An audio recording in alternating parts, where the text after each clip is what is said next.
Doctor గారు నాకు white discharge ఎక్కువ అవుతుంది, సెక్స్ ఆలోచనలు వస్తే మరింత ఎక్కువ అవుతుంది, క్యాన్సర్ రోగులకి వైట్ డిశ్చార్జ్ ఎక్కువ అవుతుందని విన్నాను. మా బంధువుల్లో ఒక ఆమెకు బాగా వైట్ డిశ్చార్జ్ అయ్యేది. చివరకు ఆమెకు క్యాన్సర్ అని తేలింది. నాకు కూడా క్యాన్సర్ అవుతుందా? అప్పుడే నాకు 100 ఏళ్లు నిండిపోతాయా? నా సమస్యకి తగిన పరిష్కారం చెప్పండి అంటున్నారు. క్యాన్సర్ కాదండి, ఆడవాళ్ళల్లో సహజంగానే కొంత వైట్ డిశ్చార్జ్ అవుతుంది. కానీ సెక్స్ పరమైన ఆలోచన వచ్చినా స్పందన కలిగిన వైట్ డిశ్చార్జ్ అవుతుంది.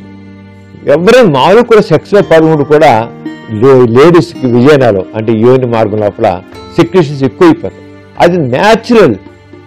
ఇప్పుడు క్యాన్సర్ వ్యాధి వచ్చేటప్పుడు క్యాన్సర్ సర్వీస్ అనుకోండి, అక్కడ జబ్బు వల్ల వచ్చే వైట్ డిశ్చార్జ్. వీరికి న్యాచురల్, దీన్ని ఫిజియలాజికల్ అంటాం. ఫిజియలాజికల్గా వచ్చేటి వైట్ డిశ్చార్జ్ ఇదేమి నష్టం ఇస్తుంది. అది వీడు క్యాన్సర్ కాదు, వీడికి అప్పుడే 100 ఏళ్ళు నిండిపోలేదు, క్యాన్సర్ రాదు కూడా. అండ్ ఎంజాయ్మెంట్, ఎవరైతే సెక్స్లో సరిగ్గా ఎంజాయ్ చేస్తారో వాళ్ళకి క్యాన్సర్ వచ్చేది చాలా తక్కువ. అంచేత ఎంజాయ్ చేయొచ్చు. ఇది మరి క్యాన్సర్ కాదని చెప్తున్నాను, భయపడాల్సిన అవసరం లేదు.